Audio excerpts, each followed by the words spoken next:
Bonjour à toutes, bonjour à tous et bienvenue ici dans cette grande pagode du Bois de Vincennes, ce lieu exceptionnel pour la suite de notre émission consacrée à l'effort juste avec notre invité Ajahn Sundara.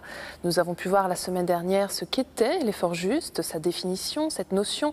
Nous allons tenter de comprendre aujourd'hui ce qu'il en est de manière plus concrète. Ajahn Sundara, bonjour. Je rappelle que vous avez rencontré votre maître Ajahn Sumedho en 1979, que vous vivez actuellement dans le sud de l'Angleterre, au monastère d'Amaravati, et que vous dispensez depuis une vingtaine d'années, je crois, des retraites de méditation à la fois en Europe et en Amérique du Nord. Merci d'être avec nous.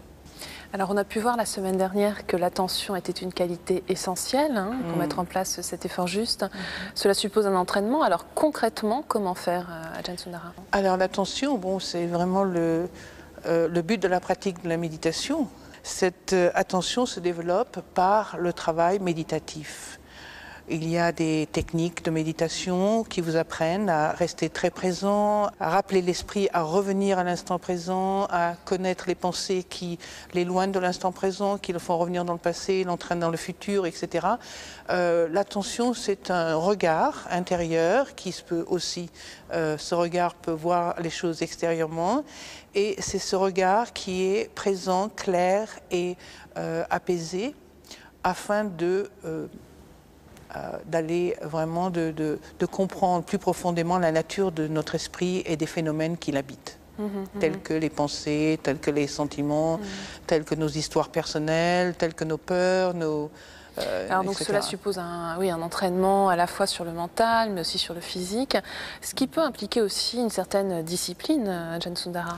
La voie bouddhiste est une discipline intense parce qu'on est constamment comment dirais-je, devant un esprit qui résiste, qui est enraciné dans cet état d'ignorance. L'ignorance n'est pas un manque de culture ou un manque de connaissances ou un manque de connaissances accumulées au cours de nos études, etc. L'ignorance dans le bouddhisme, c'est vraiment là, en pali, le mot c'est non-connaissance, c'est-à-dire non-connaissance du dharma, non-connaissance du fait que, par exemple, notre mental, notre corps est en constant mouvement et est habité et visité par des événements qui sont transitoires, qui sont fondamentalement insatisfaisant, c'est-à-dire que ce n'est pas vraiment la nature de l'esprit libéré, comment dirais-je, des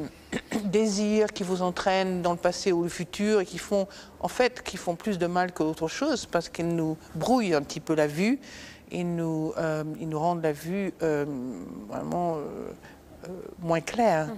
Alors vous expliquez qu'il y a deux sortes de disciplines, quelles sont-elles, Ajahn Sundara? Tout entraînement demande une discipline, que ce soit l'entraînement d'un sportif, d'une danseuse, l'entraînement d'un médecin, l'entraînement d'une nonne-bouddhiste. Tout entraînement, quand on développe un art, quand on développe quoi que ce soit, on a besoin d'une discipline, parce que pour arriver à être vraiment, à connaître son art, à connaître sa pratique, à connaître sa vie de nonne, par exemple, pour moi, il faut apprendre, il faut maintenir l'énergie nécessaire pour, par exemple, dans la discipline monastique, on a besoin d'une énergie très importante pour rester éveillé, par exemple. Pour connaître la différence entre être éveillé et voir les choses clairement et s'endormir et partir dans des états d'esprit confus, dans des états d'esprit qui déforment la réalité, en fait. Donc, il y a une discipline qui est imposée par le fait que nous apprenons une chose nouvelle. Donc, nous avons besoin vraiment de travailler. Par exemple, pour moi, en tant que nonne, à cette vie de nonne, je dois vraiment apprendre à savoir ce que c'est de vivre, ne serait-ce que comment porter ma robe, comment manger dans mon bol, comment faire face à la faim quand je n'ai pas de repas l'après-midi, etc. Je dois apprendre ceci. Et puis, il y a aussi une discipline qui vient tout naturellement lorsqu'on voit la nécessité de cultiver un esprit de sagesse et de compassion, et qu'on s'aperçoit à quel point les obstacles que l'on rencontre sont nombreux et ils ne sont pas aussi réels qu'on peut s'imaginer, mais ils sont réels tant qu'on y croit, tant qu'ils sont inconscients et tant qu'ils ne sont pas vus par la vision juste des choses, tant qu'on ne comprend pas leur impermanence, on ne comprend pas leur aspect insatisfaisant ou le fait qu'ils ne nous appartiennent pas. C'est très difficile de voir les obstacles et de se... oui, mais alors est-ce que cela n'induit pas un renoncement aussi, quelque part?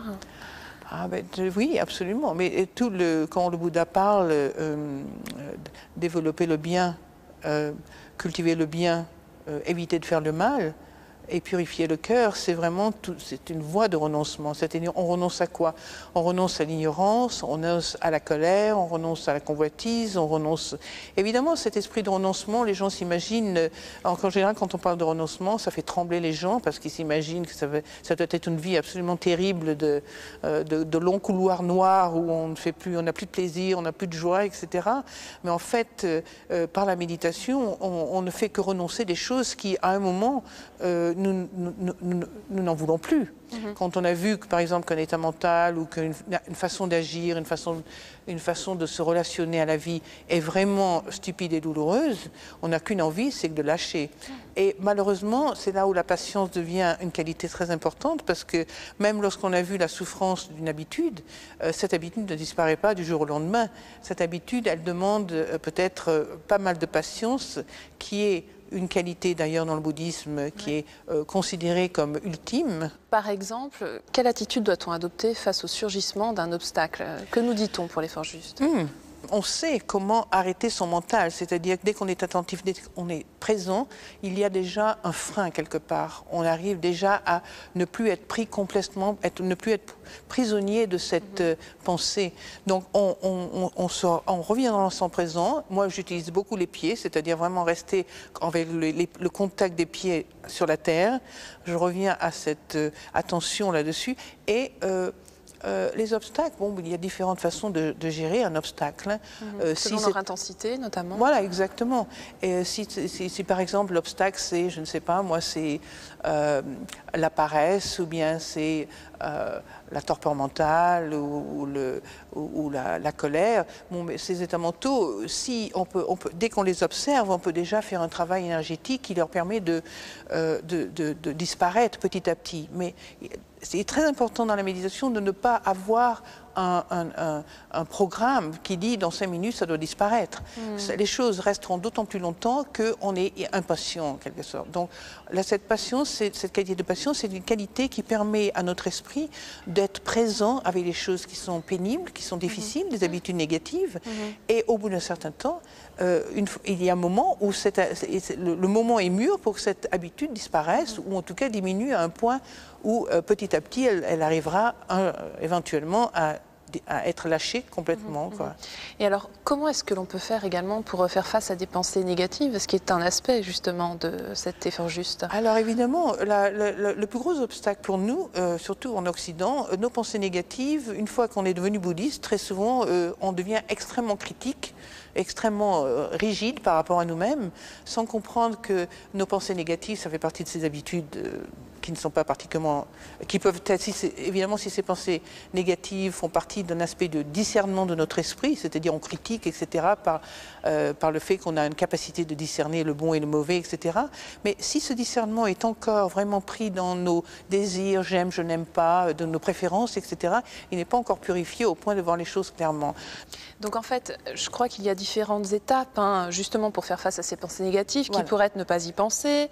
Si on a une pensée méchante, penser à son contraire, voir le danger aussi. Donc regarder, essayer d'avoir un peu de recul par rapport à cette pensée. Ce dont je parlais juste maintenant, c'était pouvoir faire face aux obstacles directement dans l'esprit. Et ils peuvent disparaître. Si ça ne marche pas, alors il y a peut-être des moyens un peu plus solides pour faire face aux états mentaux obstinés, en quelque sorte.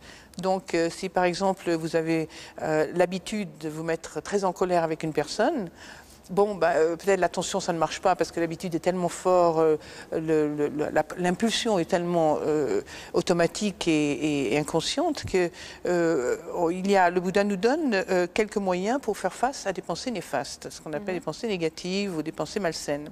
Alors, par exemple, puisque la colère, c'est quand même un problème qui nous est, comment dirais-je, que l'on connaît bien, qu'on a du mal à gérer cette colère très souvent. Alors le Bouddha nous dira, si vous êtes senti en colère, essayez, par exemple, de penser à une chose opposée à cette colère. Si une personne vous fait remonter des états de colère, vous pouvez, par exemple, par une réflexion intelligente, penser à son opposé. Par exemple, cette personne n'est pas que négative. Vous pouvez penser aussi à des choses positives en elle, au bon moment que vous avez eu ensemble, ou des actions dont vous vous souvenez qui vous l'ont fait voir sous un jour très positif, par exemple, ce qu'on appelle le méta. Alors, il y a un autre moyen de gérer une pensée si ça ne marchait pas. Il y a aussi, on peut carrément lâcher cette pensée, je dirais se distraire intelligemment, consciemment. C'est-à-dire que cette colère ne part pas. Vous pouvez faire une autre chose. Par exemple, je ne sais pas, moi, aller voir un bon film, ou alors, si vous avez un chien, vous pouvez partir dans un parc, marcher avec votre chien, ou faire autre chose, lire un livre, ou téléphoner à un ami, mais c'est conscient. Vous êtes consciemment, vous ne mettez pas d'énergie dans cette pensée, vous la lâchez complètement.